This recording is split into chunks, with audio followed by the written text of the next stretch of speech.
بسم اللہ الرحمن الرحیم۔ السلام علیکم۔ میری شادی تنویر سے طے پائی تو میں بہت خوش تھی، کیونکہ تنویر پہلے سے شادی شدہ تھا، مگر وہ اولاد کے لیے دوسری شادی کر رہا تھا۔ سب بہت خوش تھے۔ شادی کے ایک ہفتے بعد میری طبیعت خراب ہو گئی تو شوہر نے مجھے میکے بھجوا دیا اور ظلم کا پہاڑ توڑتے ہوئے طلاق بھجوا دی، کیونکہ وہ بیمار بیوی نہیں رکھنا چاہتا تھا۔ میں روز اسے فون کرتی، پاگلوں کی طرح سب کو کہتی ایک بار میری بات کروا دو شوہر سے، مگر کوئی مجھے نہیں بتاتا تھا کہ وہ بات نہیں کرنا چاہتا۔ میں کئی ماہ تک دکھ اور بیماری سے لڑتی رہی، لیکن ایک رات جب میں نے ہاسپٹل میں اپنے شوہر کو دیکھا تو چیخ اٹھی، کیونکہ وہ تو ڈاکٹر نے فائزہ سے پوچھا، فائزہ اب آپ کیسا محسوس کر رہی ہیں؟ فائزہ نے جواب دیا، ڈاکٹر اب میں کافی بہتر محسوس کر رہی ہوں، مجھے لگتا ہے شاید میری بیماری اب اختتام کو پہنچ رہی ہے۔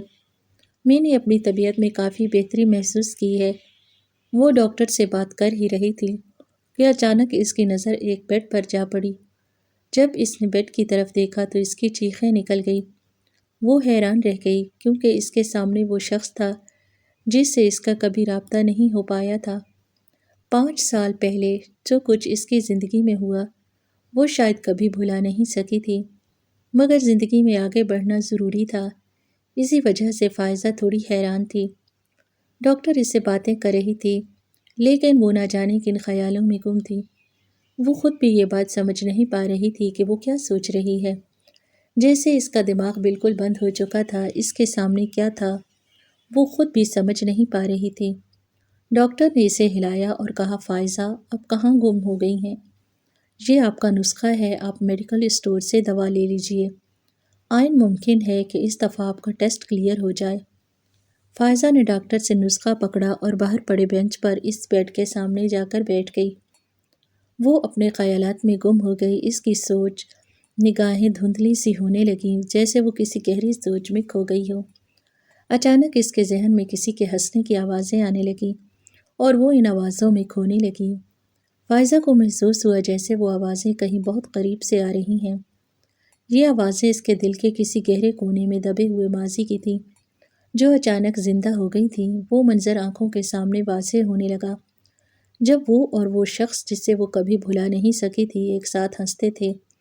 وہی قہقہے، وہی خوشی بھری باتیں، سب کچھ جیسے دوبارہ اس کے سامنے تھا۔ فائزہ کی آنکھوں میں آنسو آنے لگے۔ وہ جانتی تھی یہ سب خواب کی طرح ہے، لیکن یہ خواب اتنا حقیقت کے قریب تھا کہ اس کی آنکھیں بند ہونے کو تیار نہ تھیں۔ وہ سوچ رہی تھی آخر کیوں وہ شخص جس نے اسے چھوڑ دیا تھا آج پھر اس کے سامنے آ گیا؟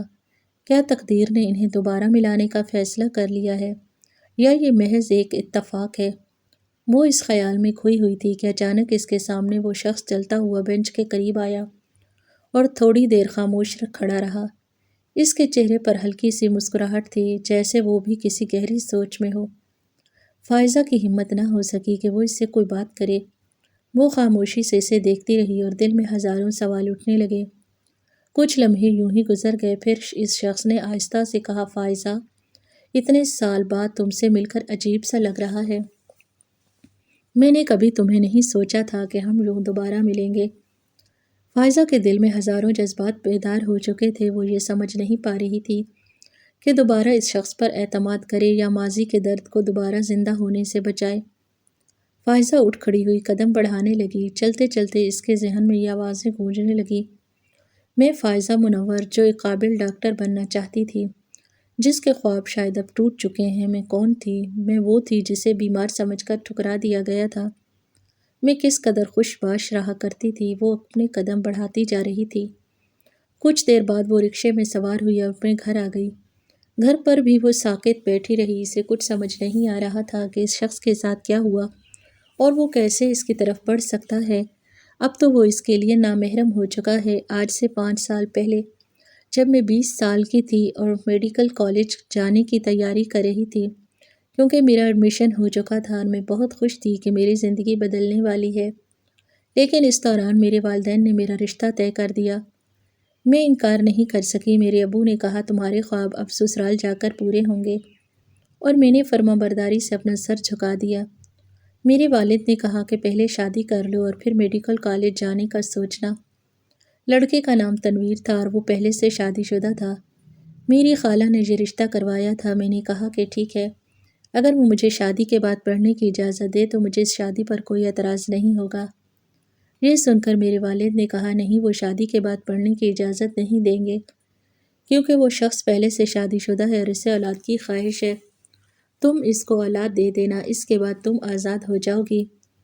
میں خاموش ہو گئی۔ گھر میں شادی کی تیاریاں شروع ہو گئیں، لیکن میرے دل میں ایک عجیب سی الجھن تھی اور میں کچھ بیمار بھی رہنے لگی۔ مجھے سمجھ نہیں آ رہا تھا کہ میرے جسم میں یہ تبدیلیاں کیوں ہو رہی ہیں۔ آخر کار میری خالہ اپنے مقصد میں کامیاب ہو گئیں، کیونکہ وہ کبھی نہیں چاہتی تھی کہ میں آگے پڑھوں۔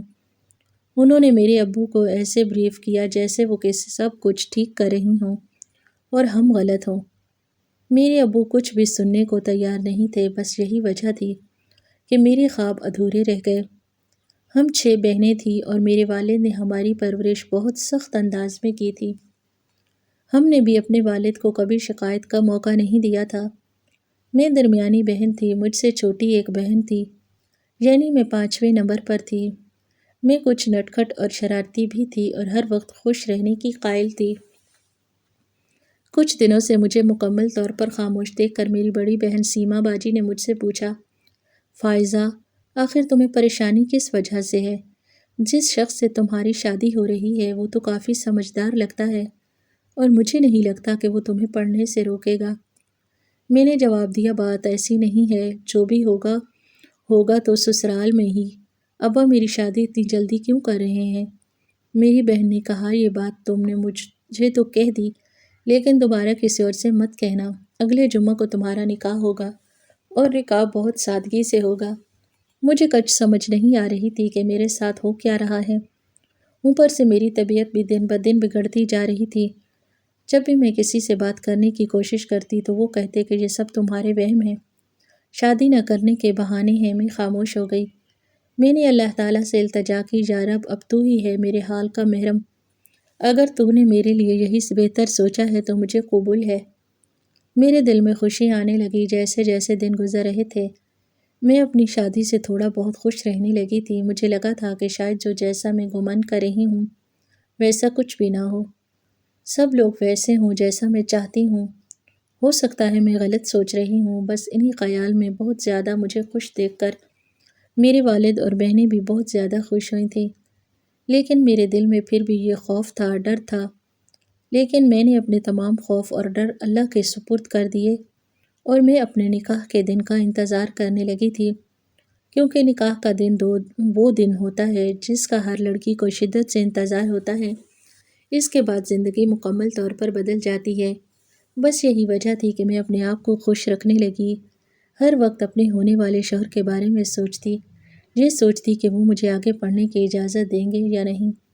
لیکن پھر تھک ہار کر میری سوچ وہیں آ کر اٹک جاتی۔ اگر انہوں نے مجھے آگے پڑھنے نہ دیا تو میں کیا کروں گی، کہاں جاؤں گی؟ پھر دل کو تسلی ہو جاتی کہ کوئی بات نہیں، وہ میرا اپنا گھر تو ہوگا۔ دن گزرتے جا رہے تھے۔ آخر کار جمعہ کا دن آ گیا اور میں نے سفید رنگ کا خوبصورت لباس پہنا۔ وہ لوگ بھی آئے، نکاح ہوا اور مجھے رخصت کر کے لے جایا گیا۔ میرے والد نے جیسے مجھے بوجھ کی طرح اتار پھینکا ہو۔ میں رخصت ہو کر اپنے سسرال پہنچ چکی تھی۔ جب وہاں پہنچی تو مجھے بہت زیادہ تھکاوٹ محسوس ہو رہی تھی، بخار بھی چڑھنے لگا۔ لیکن میری شادی کا پہلا دن تھا، اس لیے میں کچھ کہہ بھی نہیں سکتی تھی۔ اتنے میں میری سوتن آئی اور میرے پاس آ کر کہنے لگی، فائزہ، میرا نام روشن ہے اور میں تمہاری سوتن ہوں۔ یہ مت سمجھنا کہ میں نے تمہیں اپنا شوہر دے دیا ہے۔ مجھے بس تم سے اولاد چاہیے اور تمہارا پہلا بچہ میری گود میں آ جائے۔ یہ سن کر مجھے بہت حیرانی ہوئی کہ یہ کیا ماجرا ہے۔ اس عورت کا لہجہ بہت عجیب تھا، نہ تو وہ سخت انداز میں بات کر رہی تھی اور نہ ہی نرم انداز میں۔ یہ کیا تھا، میں کچھ بھی نہیں سمجھ پائی۔ کچھ دیر بعد وہ کمرے سے نکل گئی اور میں خاموشی سے سمٹی ہوئی بیڈ کی طرف بیٹھ گئی۔ ابھی تک یہ سارا معاملہ میرے لیے حیران کن تھا۔ کچھ ہی دیر بعد میرے شوہر کمرے میں داخل ہوئے۔ وہ سفید شلوار قمیض میں ملبوس تھے اور نہایت عمدہ شخصیت کے مالک لگ رہے تھے، کیونکہ میں نے انہیں پہلی دفعہ ہی دیکھا تھا۔ پہلے میری بہن نے تصویر لا کر دی تھی، لیکن میں نے دیکھی ہی نہیں تھی۔ میں نے کہا تھا جو فیصلہ ابو کر چکے ہیں مجھے اس پر کوئی اعتراض نہیں۔ خیر انہوں نے دروازے پر دستک دی اور مجھ سے اندر آنے کی اجازت طلب کی۔ ان کا یہ انداز مجھے بہت خوبصورت لگا اور میرے دل میں جو خدشات تھے وہ دور ہونے لگے۔ وہ میرے پاس آ کر بیٹھ گئے اور مجھ سے بس یوں ہی عام حالات کی باتیں کرنے لگے۔ پھر وہ مجھ سے کہنے لگے کہ ہمارا جو پہلا بچہ ہوگا وہ میں اپنی پہلی بیوی کو دوں گا۔ یہ سن کر میرا چہرہ فک ہو گیا۔ میں نے کہا وہ کیوں؟ کہنے لگے تم تو جانتی ہو کہ میں پہلے سے شادی شدہ ہوں اور میری بیوی نے مجھے اسی شرط پر دوسری شادی کی اجازت دی ہے۔ تمہاری خالہ رضیہ خالہ نے بھی یہی شرط رکھی تھی۔ آپ کے گھر والوں کے سامنے تو انہوں نے بھی اس پر کوئی اعتراض ظاہر نہیں کیا تھا۔ میں نے کہا مجھے تو اس بات کے بارے میں کوئی علم نہیں۔ کہنے لگے کیا تم میری خوشی کی خاطر یہ قربانی نہیں دے سکتی؟ میں خاموش ہو گئی اور مزید کوئی بحث نہیں کی۔ رات گزر گئی۔ صبح جب میں اٹھی تو میں بہت خوش تھی۔ میرے دل کے تمام خدشات اور خوف نکل چکے تھے کیونکہ میں ایک نئی زندگی کے ایک نئے موڑ کی جانب بڑھ چکی تھی۔ صبح جب میرے شوہر مجھ سے ملے تو میں نے ان سے کہا کہ مجھے آپ سے ایک بات کرنی ہے۔ انہوں نے کہا جی کہیے بیگم صاحبہ۔ تو میں نے کہا بات کچھ یوں ہے کہ میرا میڈیکل میں داخلہ ہو چکا تھا اور میں چاہتی ہوں کہ آپ مجھے تعلیم جاری رکھنے کی اجازت دے دیں۔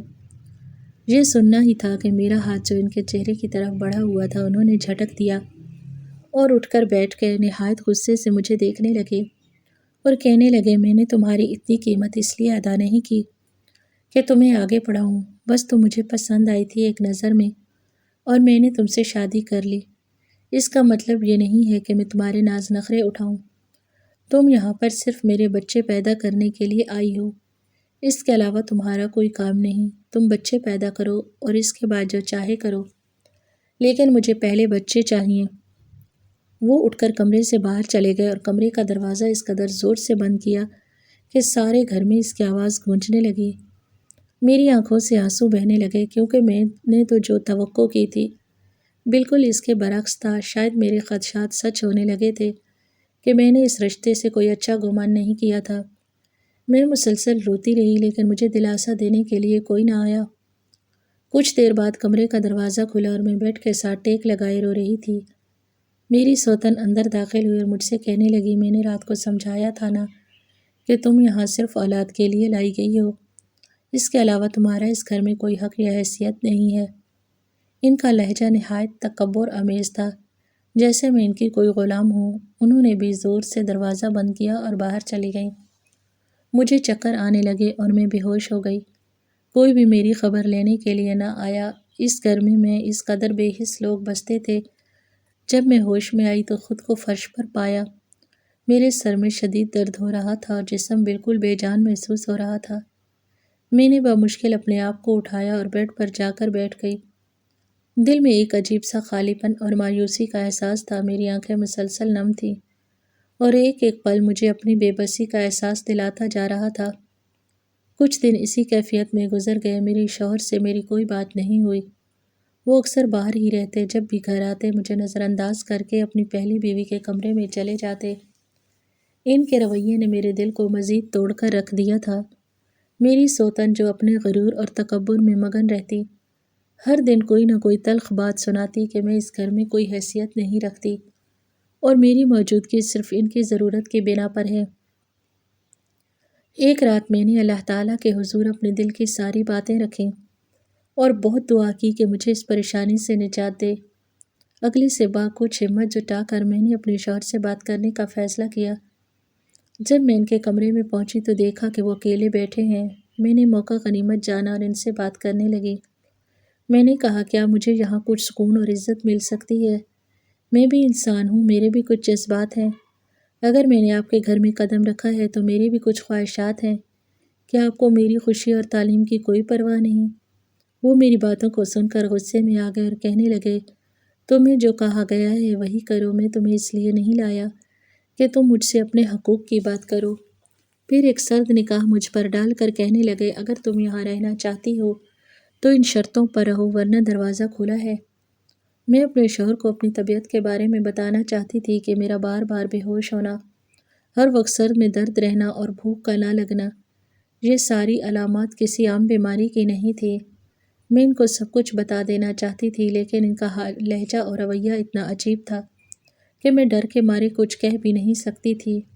میں اپنی بہنوں کے پاس جانا چاہتی تھی، لیکن مجھے اس بات کی بھی اجازت نہیں تھی کہ میں کہیں جا سکوں۔ میرے شوہر میرے پاس بس اسی وقت آتے تھے جب انہیں اپنے حق وصول کرنا ہوتا۔ اس کے علاوہ نہ وہ مجھ سے کچھ بات کرتے نہ کچھ سنتے۔ میری زندگی قید کی مانند بن چکی تھی اور میں جیسے تیسے اپنی زندگی گزار رہی تھی۔ پھر ایک دن میرے شوہر میرے کمرے میں داخل ہوئے تو میں زمین پر بے ہوش پڑی تھی۔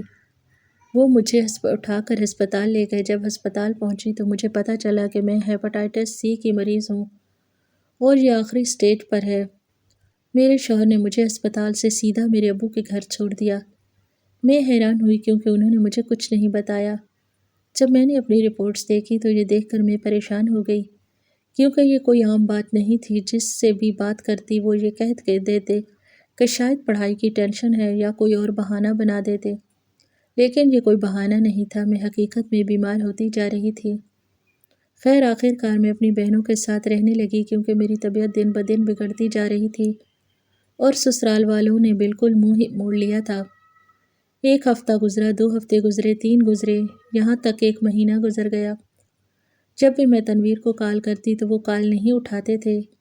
جب میں اپنے سسرال میں کسی کو کال کرتی تو وہ کہتے وہ مجھ سے بات نہیں کرنا چاہتے۔ میں نے بہت کوشش کی مگر مجھ سے کسی نے بات تک نہیں کروائی۔ میں نے ٹھان لی کہ میں ایک دن ان کا سامنا ضرور کروں گی اور ان سے پوچھوں گی کہ انہوں نے میرے ساتھ ایسا کیوں کیا۔ ایک دن میں صحن میں بیٹھی اپنی بہنوں کے ساتھ چائے پی رہی تھی کہ دروازے پر دستک ہوئی۔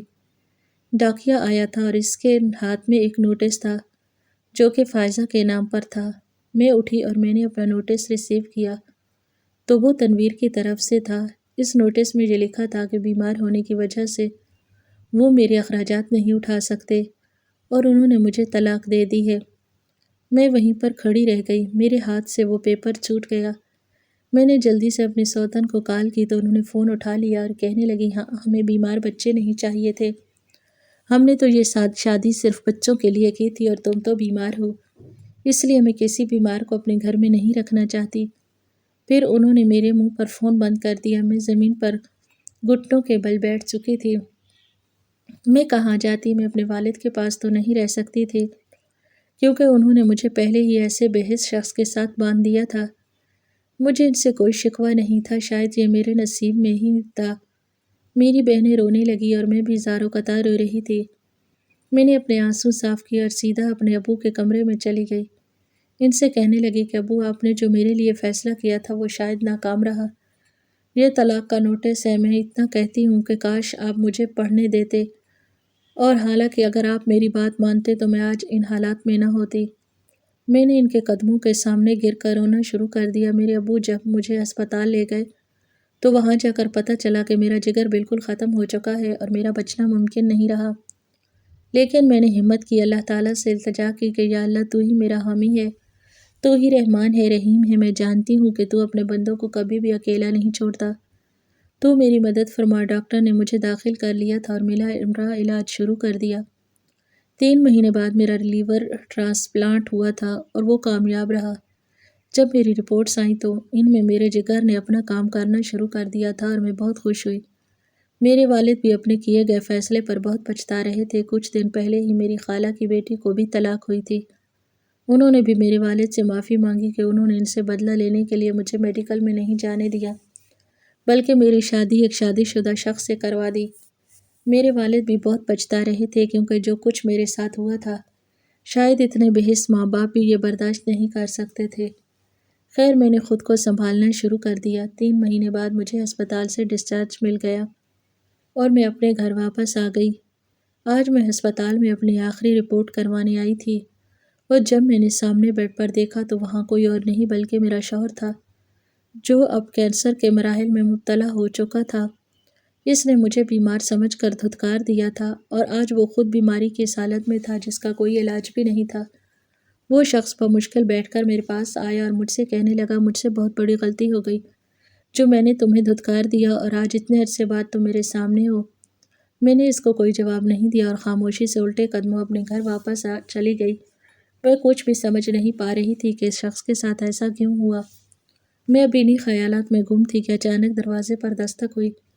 میری خالہ نے اندر آنے کی اجازت طلب کی تھی۔ میں انہیں معاف تو پہلے ہی کر چکی تھی، اس لیے میں نے کہا جی خالہ آئیں بیٹھیں، تو وہ کہنے لگی بیٹا مجھے معاف کر دو، میں نے جو کچھ تمہارے ساتھ کیا وہ سب میری بیٹی کے ساتھ ہوا۔ آج مجھے یقین ہو چکا ہے کہ یہ مکافات عمل ہے، اور میں آج جو تمہیں بتانے جا رہی ہوں وہ بات مجھے سمجھ نہیں آ رہی کہ میں کیسے شروع کروں۔